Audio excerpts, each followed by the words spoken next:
What's up, y'all? I'm back with a new video today, and I've got some news for y'all. We hit exactly 100 subscribers, so thank you very much for that. To prove that I've been grinding on this channel, I made a shitload of these character sprites. I literally just found out what they're called. Here, let me just show you them in action. And I will be making a Fire Alpaca tutorial because Fire Alpaca and Medibang are made by the same people. So I'll be showing you how to make a tutorial on this great program. I'm actually working on this channel. I know that sounds surprising because I have like little anime girls as my end slates for the videos. Here's another. I think I want to use this as my end slate. I know, right? That's so impressive, but this is like my first piece of actual animation, so it's a start and we'll be going places with it. As for this video, which we'll be learning how to color in Medibang.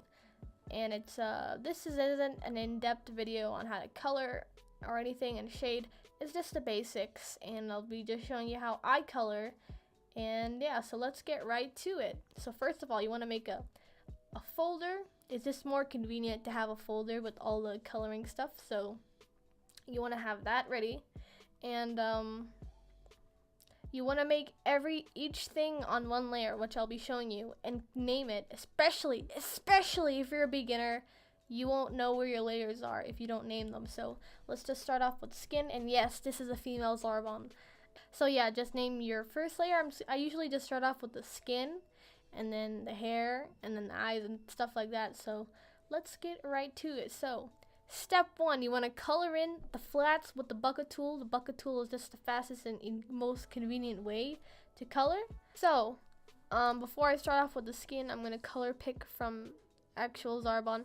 So if you don't know how to color pick, if you can't make up your own colors, color pick from a character that has a similar skin tone to your character, or you can find skin tone sheets online on DeviantArt and all those good art websites. That, in case you don't know how to use the bucket tool, I've got a video on it, so go watch that. I'll just show briefly how to use the bucket tool. You just want to put your reference on canvas and make sure this pixel is on 1, expand pixel 1, and go on around just like this. This is the fastest way instead of coloring it by hand. So yeah, easy peasy. Now you just want to go in with your brush tool. So I'm gonna color all of my flats, and then we'll move on to the next step.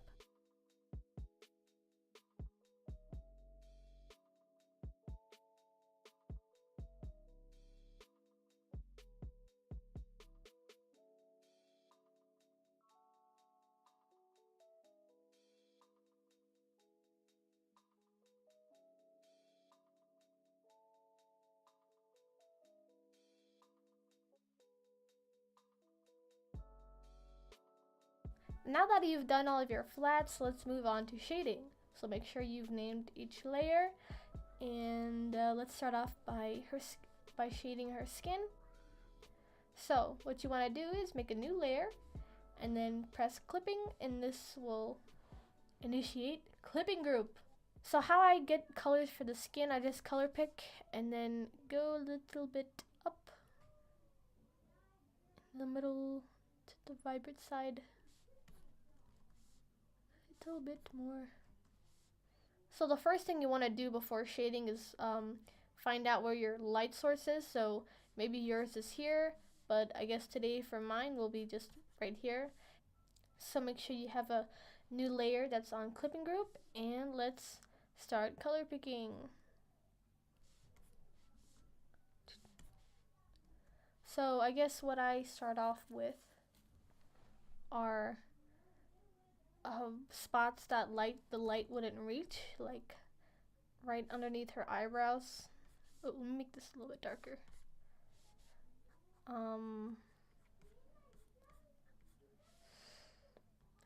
And then a shadow would be being casted by those bits of strands of hair. So I just colored those in, and since I guess the light is coming from here, there's not as many shadows on this side of her face. There will be more shadows on this side of the face. So I usually just color the entire brow bone, but for this video,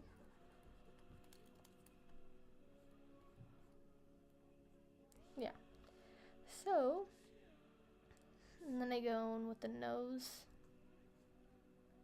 and add a little shadow. Then her lips.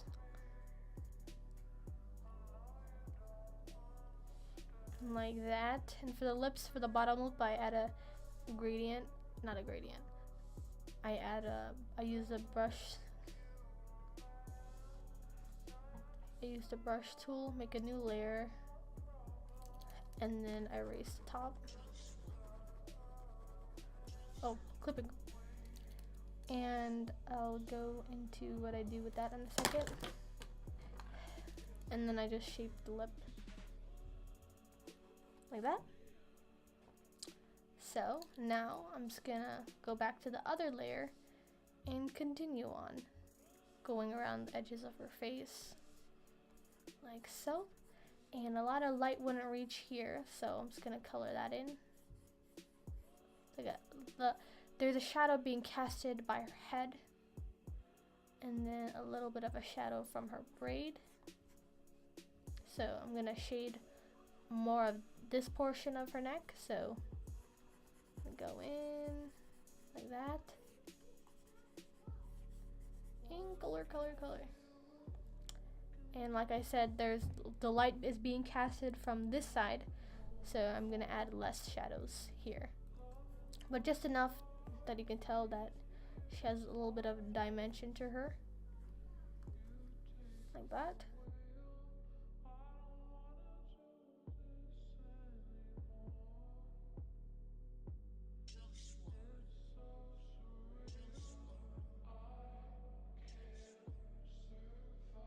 And her head looks a little bit flat, so I'm gonna go back and color it in. Oh, I almost forgot to add a shadow for this jewelry piece here. Very fancy Zarbon, very fancy. Oh my god, I almost forgot our shoulder. And look guys, I didn't properly color that in, so I just go back to the base layer, get the base color, and then color the little nitpicks, little smudges of spots I didn't color in.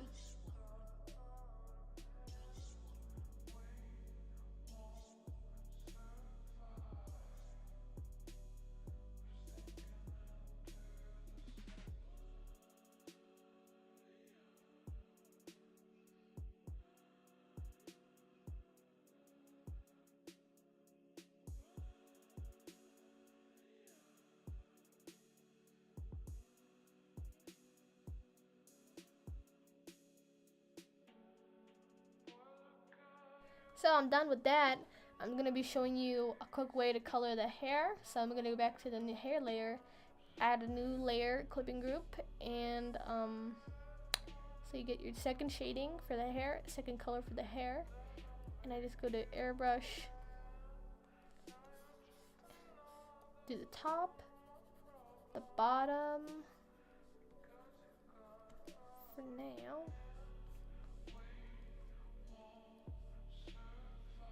And a little bit of her braid. So you get a little bit of understanding of where the shadow will be and the highlights. So you know the highlights are gonna be right here. Let me just show you, like right here.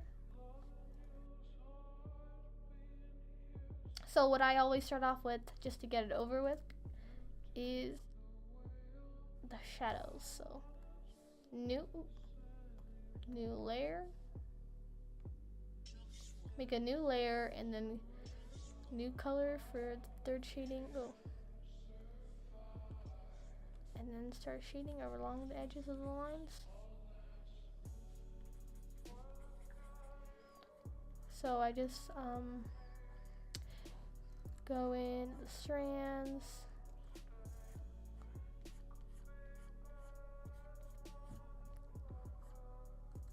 And I'm not gonna be shading here because I'll be adding the highlights there. So I just move on to the bottom.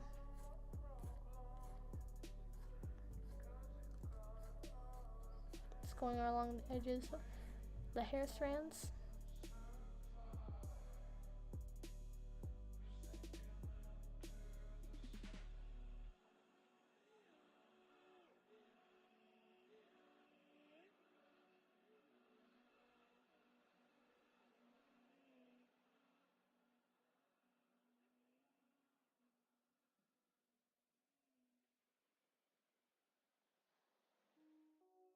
Now I think this shading is a little too dark, so instead of starting all over, I'll show you how to fix that, how to change the color.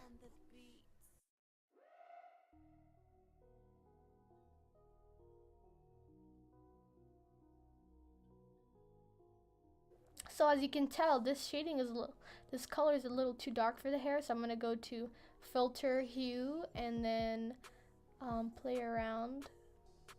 Like, you can change the hue. This looks a bit bitter. The saturation, make it like super saturated, or and then the brightness, I just go to the brightness usually and lighten it up. So, basics of the hair is done. What you can do is that to before you add the highlights of the hair, I make a new layer, clipping group, and then go to, oh, you can try add, and oops, make sure you're on airbrush and add this little highlight. But I don't like using add because it makes it really bright. That would be good for like aura or something, but an overlay is better.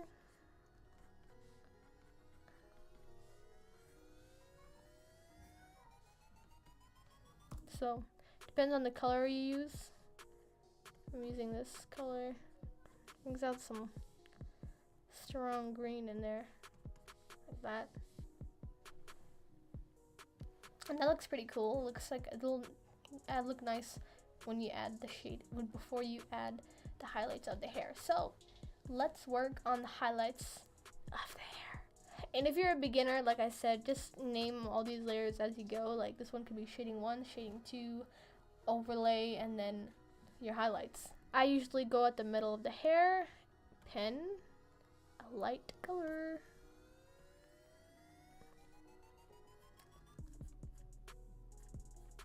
And then I make these like V shapes along the edge. And then I use a smudge tool to extend or smudge it. This I don't know how to explain this because the smudge tool kind of has a mind of its own, so you gotta play around with it and to understand it. So mix it, the shading soft, and then I pull the edges out so it can move along the edges of the strands of the hair, like that. Looks pretty cool, huh? It looks super anime-ish. So what I just did is that I just go around the edges, the middle of the hair, and I make these little V shapes like that, and just going around like this. Okay, I know it looks like really weird, but I'll fix that with the smudge tool. And there's a thin smudge tool and there's a thick. So if you want something super precise, you can use a thin smudge tool, and if you don't, you can just use the regular smudge tool. So you just drag and then stretch it out, I guess.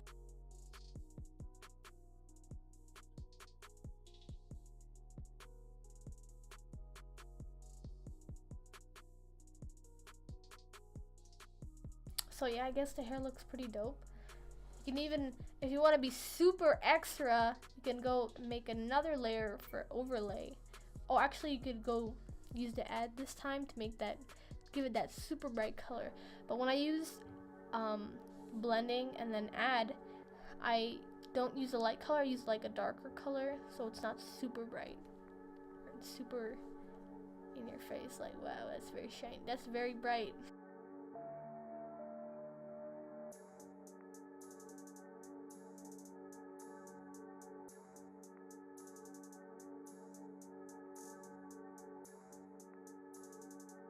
By the way, for white, for shading, I don't use gray because it looks, I don't know, it just looks better if it's purple or blue. So here I'm just gonna be picking a color, perfect, and just using the same method, like I said, color is coming from this direction, so there'll be a little bit more shading on here, since to emphasize the curves,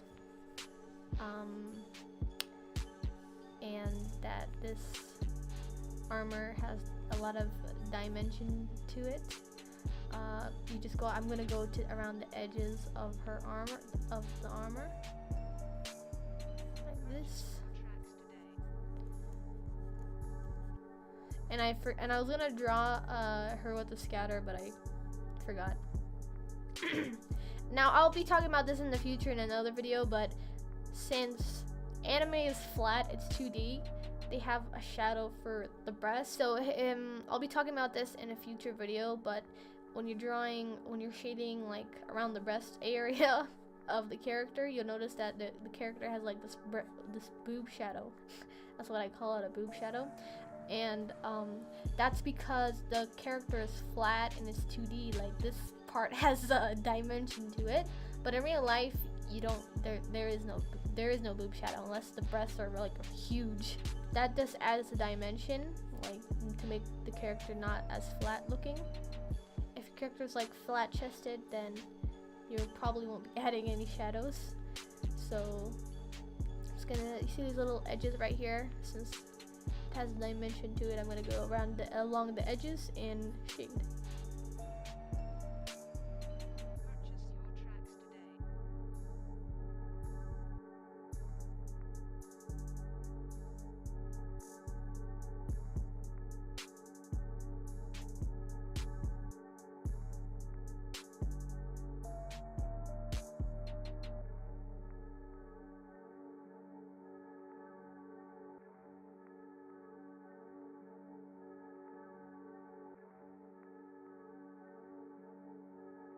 So whenever you're shading something, you have to keep in mind of what you're shading. I give it very sharp shading, and you, the artist, understands what you're creating and what you're making. So I think, wait, what's the last thing I have to do here? Just gotta do her eyes. I just got a few more things to do. So now let's do her sleeves. I just shade one side. Now, if this material is shiny, you could use the same method for the hair onto her sleeve, so you can tell that it's shiny, but this is just a highlight. Alright, now we're gonna add some eye whites. Like I said, whenever I shade with the color white, I always use purple because it just makes the character look more alive, I guess. Now, where is this little jewelry thing? Now this is gray. Ooh. And this, I'll be coloring gray. And the teeth will also be purple, because why not? Oh. We're almost finished with this piece, and I just want to show you how I add highlights. I don't add a lot of highlights, but I'll be adding a lot to this piece. Okay, here is a very important tip. When you're highlighting a character, let's say it's a fair skinned character, use color white, because you know, if you use a tone very similar but that's not completely white, then you can't tell what color, you can't really see the highlights. But if you have a dark skinned character, do not highlight with white. It looks awful. I'm going to show you an example of this right now. Okay, now to use an example of bad highlighting. So let's say you want to give this character a highlight, and he's fairly dark skinned, so if you use the color white, it looks awful. It looks so unnatural, and it sticks out way too much. But if I can use it on this character, it doesn't look so bad because this character has a fairly lighter skin tone, but it still doesn't look as good. But I'll show you. See, this looks awful, and I see so many beginners doing it, and it's just like, stop, no. So color pick the skin tone, and pick a light, just like a similar tone. Like, this is still a little too bright because it stands out too much and it looks unnatural and unappealing on the character. So what I'll be doing for this character is that I'll go back to the skin layer and go on top. Wait, no, this is the hair layer. I'll go back to the skin layer and make it underneath. And let's use a different color that's not white. That's not white. Like, this looks really, I don't know, this is bad. It just looks bad. Don't do that. Use a lighter tone.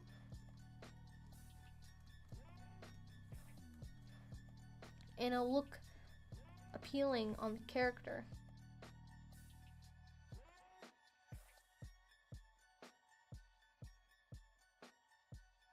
When there's white, it stands out too much and it looks gross. So, unless your character is like super freaking pale, then use white. But bro, do not use white. Do not use white for highlights. I will shoot, if I see you doing this, I will shoot you.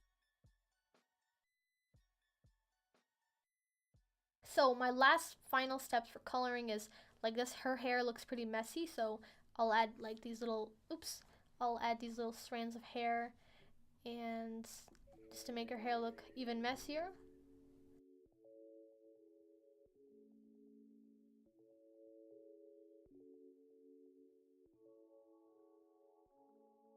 I really hope your line art isn't black, because black is like the worst color to pick for line art.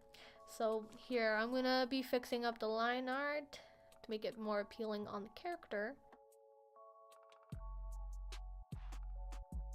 You know what I used to do? Very weird thing I used to do is that I would control click the layer I wanted, and then I go around it, and that's like the worst thing you can do, because it will come out pixelated. So what you want to do if you want to really be a real artist is make a new layer and then clipping group, and then put on clipping group to your original layer. And if you don't like it, just click delete and the layer will clear. So that's all for this video on the basics of coloring in Medibang. Maybe in the future I'll make an in-depth tutorial, but for now I think this is good. So if this tutorial helped you, leave a comment down below. So subscribe for more, and yeah, so let me know if it helped. Bye!